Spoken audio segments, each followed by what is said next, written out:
Hi, welcome to another edition of Grid Down Consulting.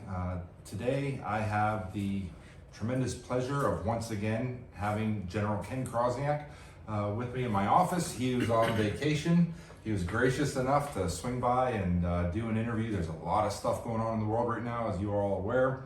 And so we'd like to dig into it. If you haven't watched my previous interview with General Chrosniak, please go down. I'll put the link down in the description and check that out as well. If you are new to the channel or if you don't know who General Ken Chrosniak is, I talk about him a lot. He has 37 years of combined service in the Army.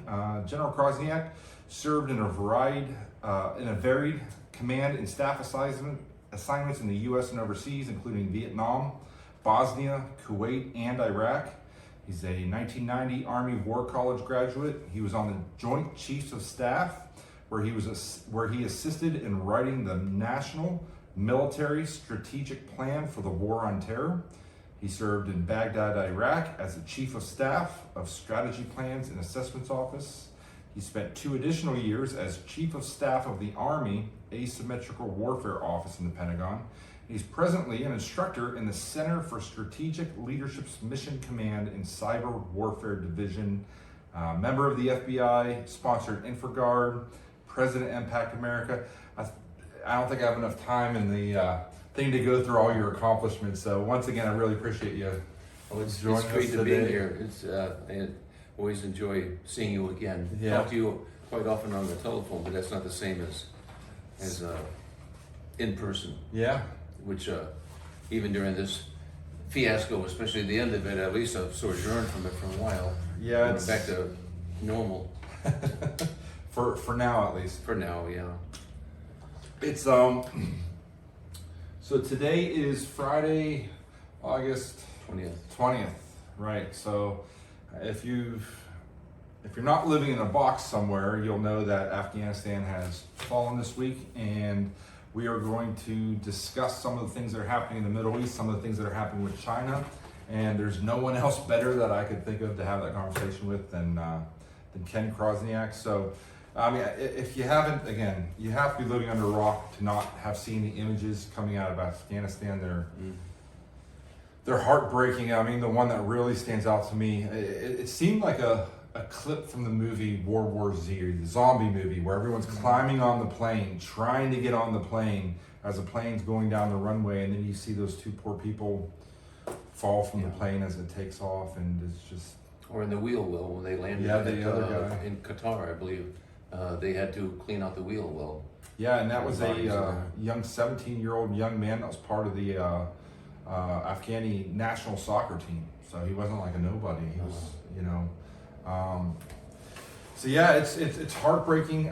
It's really unbelievable again to watch the media coverage and how they just seem to carry the water for the current administration. You know, one of their big talking points was that, well, they had no clue this was going to happen. You know, Biden went on TV here a month ago and said there's absolutely no chance. You know, we got 300,000 well-trained people. And they've been denying that there was no way they could have known. You know, they've been saying that, and the media's been reporting that. Well, this morning, or last night, it was just released, Wall Street Journal news exclusive, an internal State Department memo last month on July 13th, so over a month ago, warned top agency officials of the potential collapse of Kabul. The classified cable represents the clearest evidence yet that the administration had been warned by its own officials on the ground in Afghanistan that the Taliban's advance was imminent and the Afghan military would be unable to stop it. The cable sent via the State Department's confidential dissent channel warned of rapid territorial gains by the Taliban and offered recommendations on ways to mitigate the crisis and speed up on evacuation. That's key, you know, speeding up the evacuation and, you know, helping. So this was sent to Secretary of State Anthony Blinken, who's been denying. So he's actually come out today and said that he did receive this. It was sent to him and Director of Policy Planning, Solomon Ahmed, which seems, but anyways, so Mr. Blinken has confirmed that he did receive the cable and he had reviewed it. So they've been saying, we didn't know anything, and He's from Ireland, I believe. yeah. Yeah. So it's Yeah, it's disparaging, especially, I was actually, the very first people I thought of were the Defense Intelligence Agency, the CIA, the CI, as we call them. But they were under the bus by the Biden administration, saying that they knew nothing about this. Well, apparently, and if the CIA doesn't have purview over this, maybe the Mossad does, because they're better. yeah. They are. Yeah. I would say that openly. They are better because their lives depend on it. Apparently, the CIA is politicized so much. But even then, Defense Intelligence Agency and strategy plans and assessments, like this gentleman who's the Deputy Secretary of DOS, Department of State, they knew about it. So it's like Benghazi on steroids. Yeah. Only thousands of people are going to have their blood on their hands. The blood of them are going to be on Biden's, Department of State, General Mark Milley. This was really a CF that should have never happened. You know, we're seeing, we've still got thousands of Americans that are trapped, that can't get to the airport. The administration and the media are not covering. I literally yesterday I went on CNN, and the entire front page of CNN was COVID vaccines. The governor down in Florida, who's the Florida governor? DeSantis. Yeah, Governor DeSantis, and the stuff that's happening there. There's a headline, something to do with critical race theory. There were a couple little blurbs, but there were no pictures. Like they're not even really covering Afghanistan. I mean, this is the largest American blunder. This is even bigger than the first place I thought it was Korea. On Christmas Eve, I think it was in 1950 or 51, when the guys were they stood down. Yeah. They actually stacked their weapons. They had meals. They were in their tents sleeping, and all of a sudden, 500,000 Chinese just came over and bayoneted them while they were sleeping. I remember reading accounts of that, because Intel said it's a time off. They're not massing anywhere, and all of a sudden, they overran several bases in North Korea when we were fighting them, and of course the other one, although small, is like a day at the beach, would be Benghazi. Yeah. Tragically, with those beautiful this is American souls that were 100 times slaughtered. better. Yep.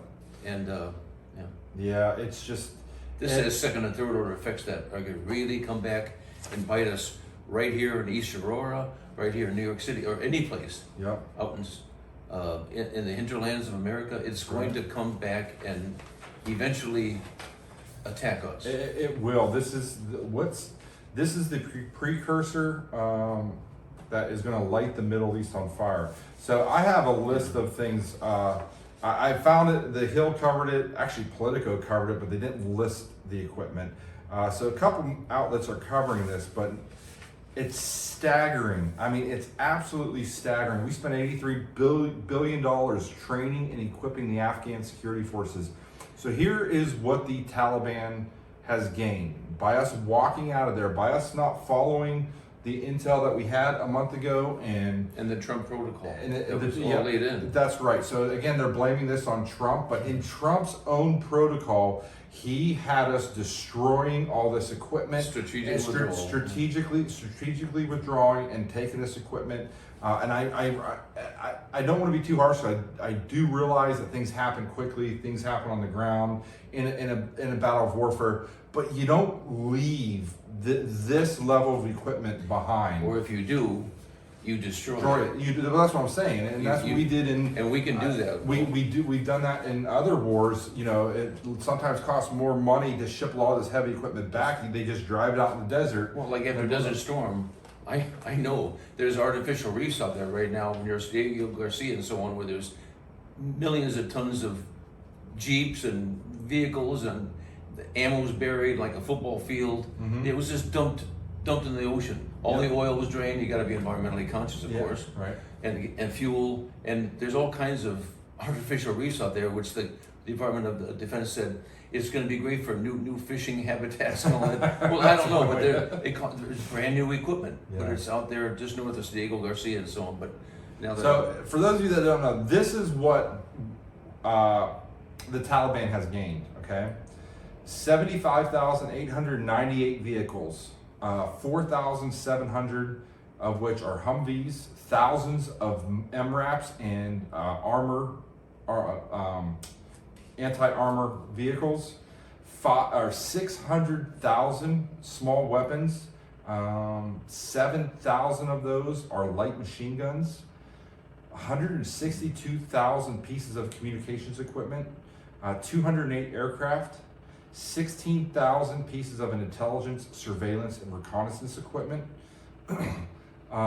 20,000 hand grenades, 2,520 bombs, 1,394 grenade launchers, 35 Black Hawk helicopters, 29 A-29 attack aircraft, I think another 100 planes of different types.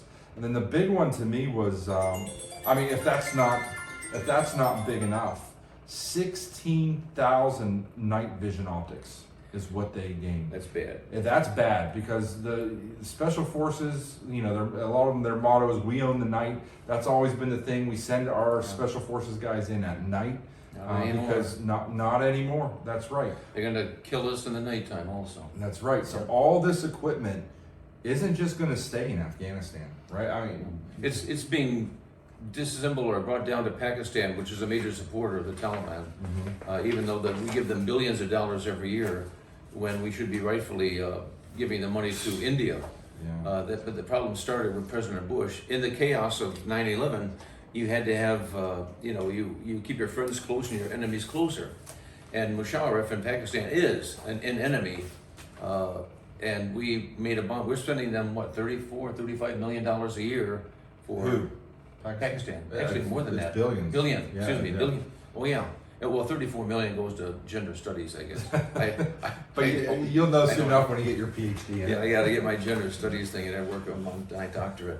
But no, it is setting up other strategic implications too, because now when China is moving in, especially for the raw minerals there, molybdenum, gold, still, whatever the basic materials.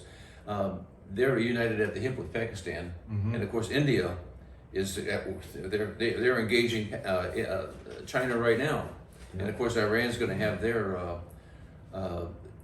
their fingers in on it too. The bottom line is, from the movie The Princess Bride, never get involved in the land war in Asia, in the Middle East, because there's the precious youth, the precious blood of our youth has just been the other comment I had made with David on the radio was that it's a slap in the face of the Gold Star families, and it's just you're peeing on the graves of soldiers that died and all the limbs that were lost. That is exactly what's happening. Yeah. Not only Iraq, but also definitely in Afghanistan right now. And I think there'd be a fair number of them that understand that we couldn't stay there forever, and that but to leave this way and to arm our enemy with it's a tens breakdown of billions of dollars of equipment. And I've been a military planner, commander planner. Even when I was a buck sergeant, you always try to plan. By the time the information got down to you, from the general, the colonel, the staff sergeant, by the time it got down to you, you're the one that got stuck doing it. By the time it gets down to you, they've used 2/3 of the planning already. You got about 1/3 to get your stuff together and get ready to engage. Or ready to do, I don't care if it's clean the motor pool up. This has been a colossal mistake right from General Milley on down, and Secretary of Defense Austin too. Yep. The man is incompetent, and he should never have been there. Yeah. But he was raised up by the Obama. Anyway, I won't even go into the politics of it too much, but it's all politics, and I'm even thinking in the back of my mind, that's a lot of equipment lost and so on. So the military-industrial complex can make a hell of a lot more money now in the very near future. Good time to invest in Raytheon and Oshkosh, Wisconsin, and all that others. Yeah. General Mark Milley, this was this 3 days ago, said Chairman Joint Chiefs of Staff of the Pentagon said that demise of the U.S.-supported government and army was unanticipated. And quote, there was nothing that I or anyone else saw that indicated a collapse of this army and the government in 11 days, he said at the Pentagon on Wednesday. That's what I'm saying. That's unbelievable.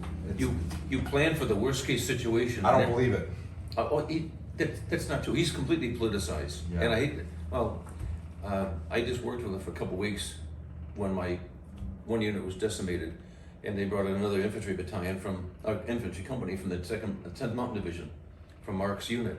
He was a colonel then with me, and I didn't even hear from him too much. But all of a sudden, he was the chief of staff of the army, then chairman, Joint Chiefs of Staff. The Joint Chiefs of Staff technically it has no command authority. The combatant commanders, well, there's only one, the president, but I don't consider him a combatant commander, or chief of staff. But the combat commanders are chief of staff of the Air Force and so on. They're in charge. But when you got them by their purse strings, their hearts and minds soon follow, and that's what he does. And he gives advice and so on. He doesn't really command, but the military should have had visibility over this from day one. Yeah. The Defense Intelligence Agency, NSA. It's just deplorable. So we've got billions and billions of dollars of armored vehicles, guns, rockets, night vision equipment, surveillance equipment, all kinds of stuff that is going to flood its way throughout the Middle East. My prediction is that the Middle East is going to get lit on fire here. I think there's going to be ramifications for Israel in this. I think a lot of this equipment is going to find its way to Palestine, to a lot of different countries that are not friendly with America. And if we ever do have to take the fight to the enemy, we're going to be fighting our own equipment. It won't